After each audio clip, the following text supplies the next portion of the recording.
before I start, because for me it's a pleasure being here. Yes, what I do is my vocation. It's a job, but I enjoy it and it gives me an enormous satisfaction. I have never met Auntie Emily before today, but it feels like I've known her for many, many years. So usually I don't speak with paper, but over the past few weeks, conversations we've had, communications, has been quite a foundation in terms of what I want to say to you all today. So for that, I apologize, because I really want you to listen. I want you to tune in your mind and follow my story, because I am setting it as a story, but I want you to understand where it all started. What is cancer about?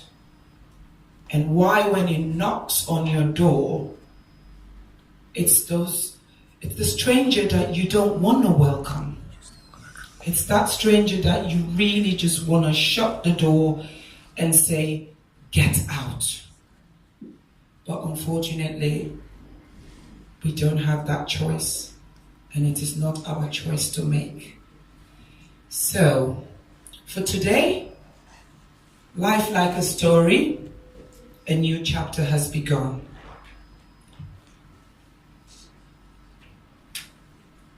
So the period of adolescence and young adult is marked by many developmental stages and social milestones as people in that age group graduate from secondary school, they attend college or university, they secure a job, they start a career, they establish financial independence, form long-term and intimate relationships, have children, and raise a family.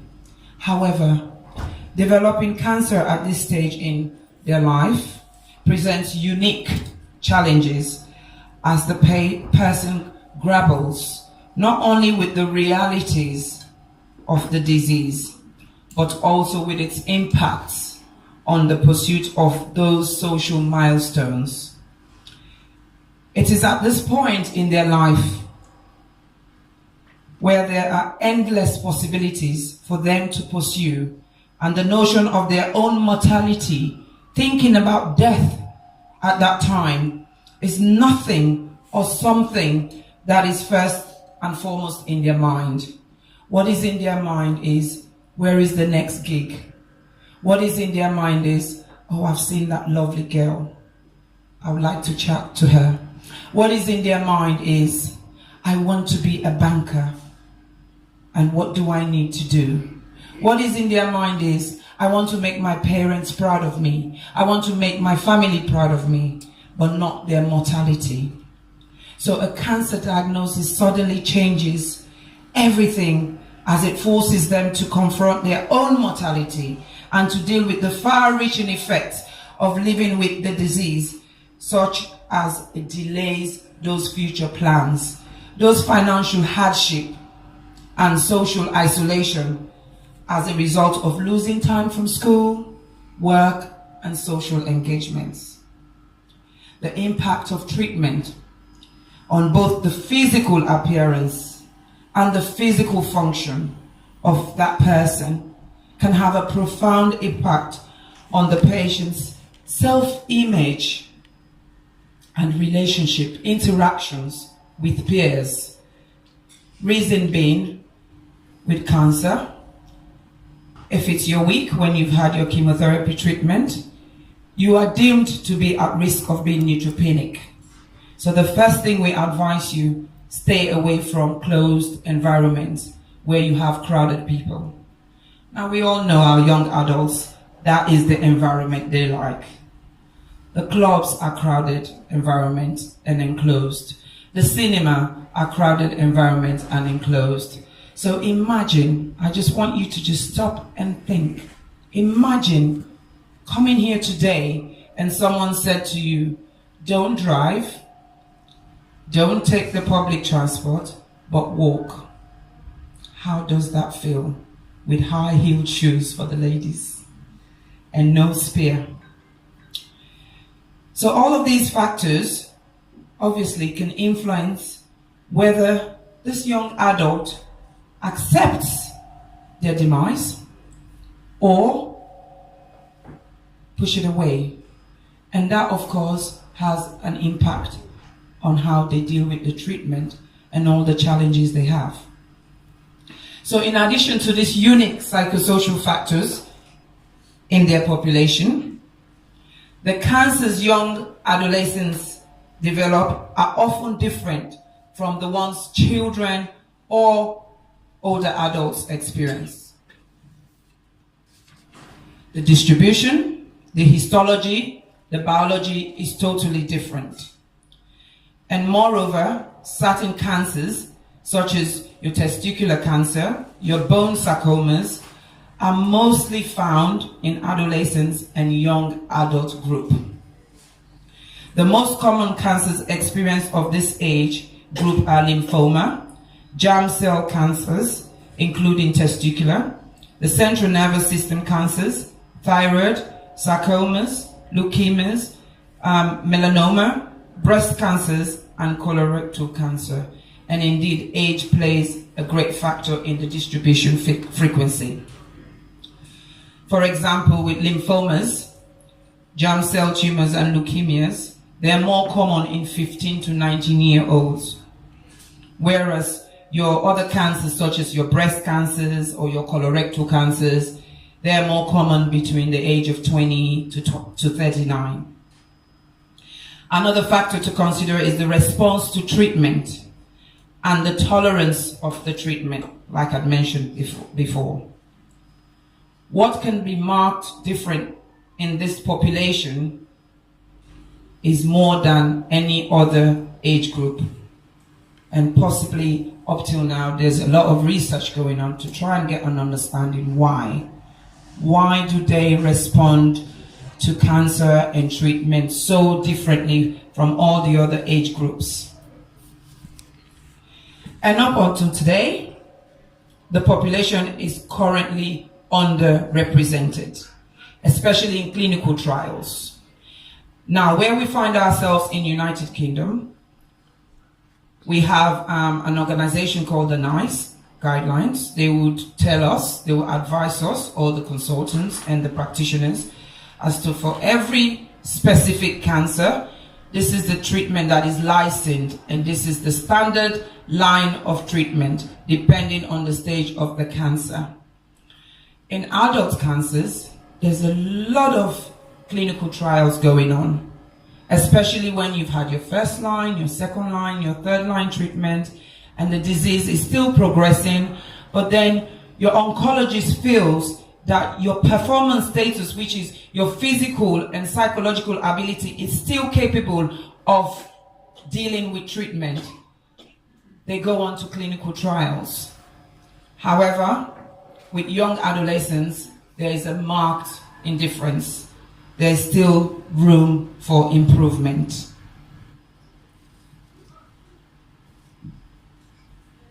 Education and outreach initiatives will enhance the awareness of this group.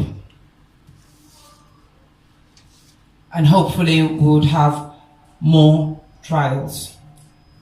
So what's next? You've had your cancer, you've been told, you've welcomed that unwanted stranger into your home, into your personal being, and you're surviving it. You're now trying, it's about survival. So it exerts that physical and emotional toll on not just that individual, but the family as a whole. But then it gives them that opportunity to affirm their deep commitment to each other. What impresses me so often is how many young adults turn their survivorship into a passion. Young adult survivors often use their experience to become cancer advocates. They raise funds to support patients or increase awareness about their cancer or cancer in general. And they also use this opportunity to connect and share with other young adults who might be experiencing similar issues, which is all part of healing. And although there are many information resources for cancer, especially in such a Western world, it can be difficult to find that information meant specifically for teenagers and young adolescents. So when I spoke to Auntie Emmeline, and then she sent me the flyer, as you can see on the banner there, I'm sure most of you are thinking, why the question mark? Why did she use that? Why? And it is indeed why and where. Where do I get information from? Where do I get support from? And this is the reason why you and I are here today. We're here today because a young adult, a fine gentleman called Mr. Rhodri Campbell, who had a promising future full of hope and prosperity, was sadly shortened by this dreadful disease called cancer.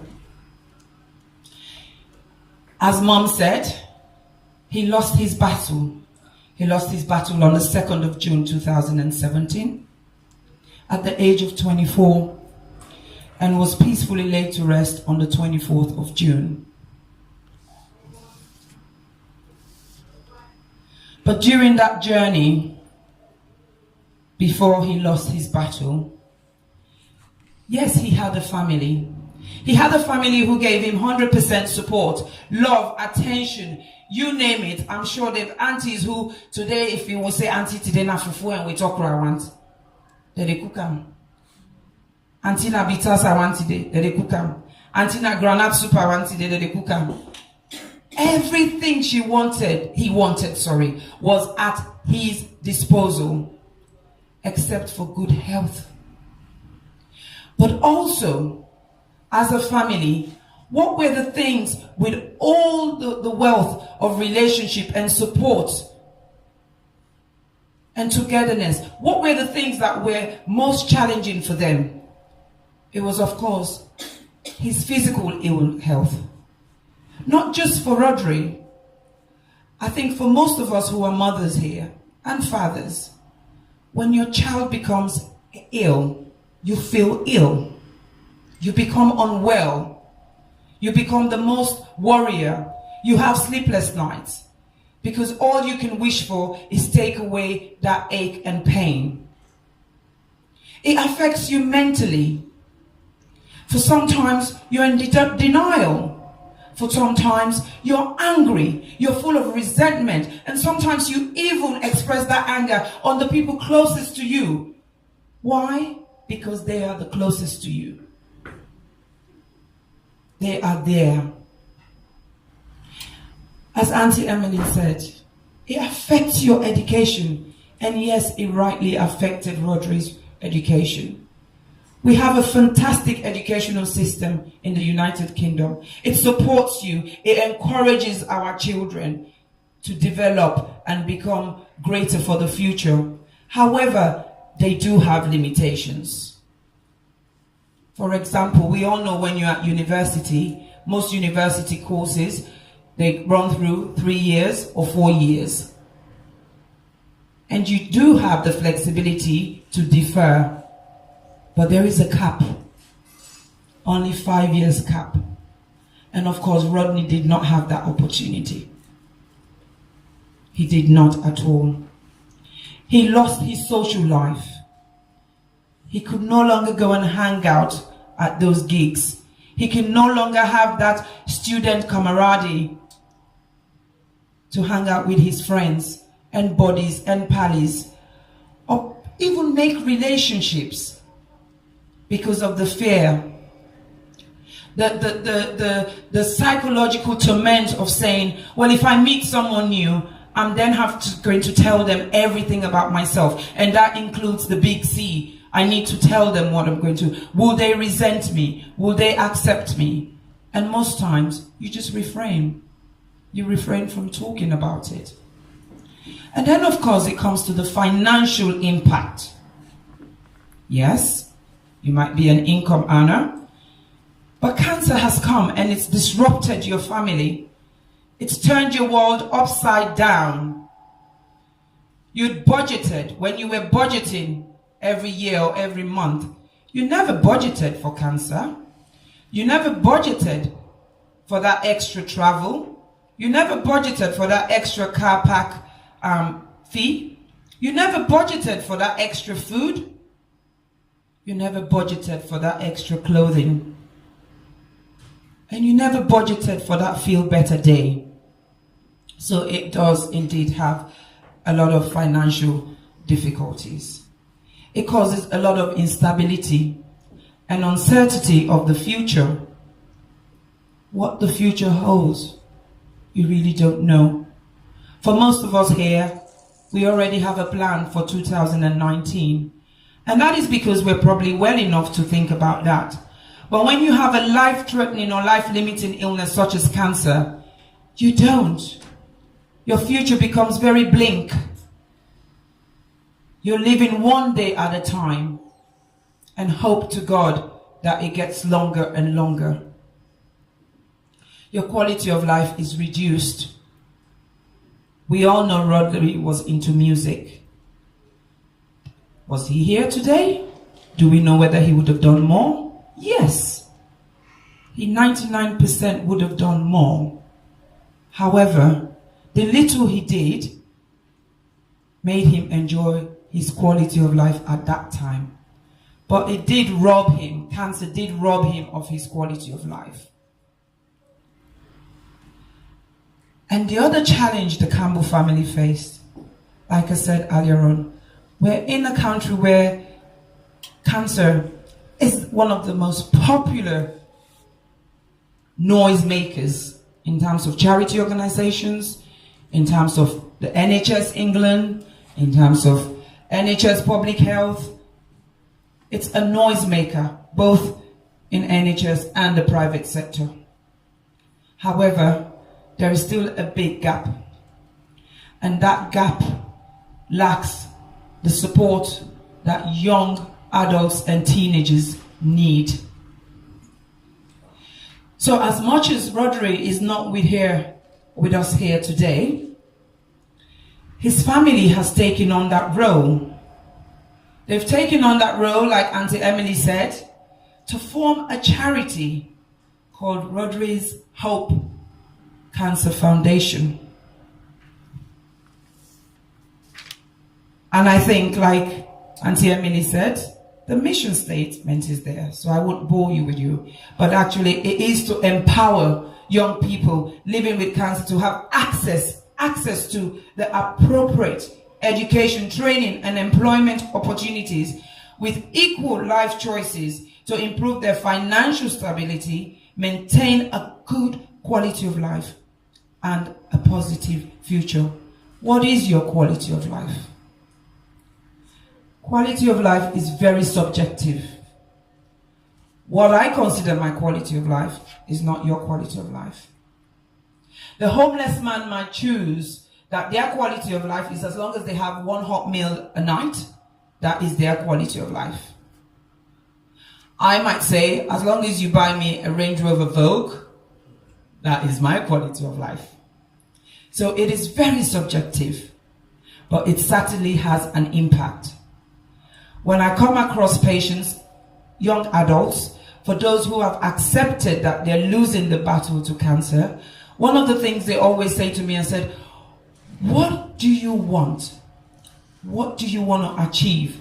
They always say to me, you know what, Isatta? I don't longer need quantity. I want quality. And quality for some people is just being able to spend the last few days or weeks or hours or month with their pet. The pet they've known for 20 years. For some people, the quality of life is for them to have their family around them. So, the Rhodri Foundation is really hoping to bridge some of this gap.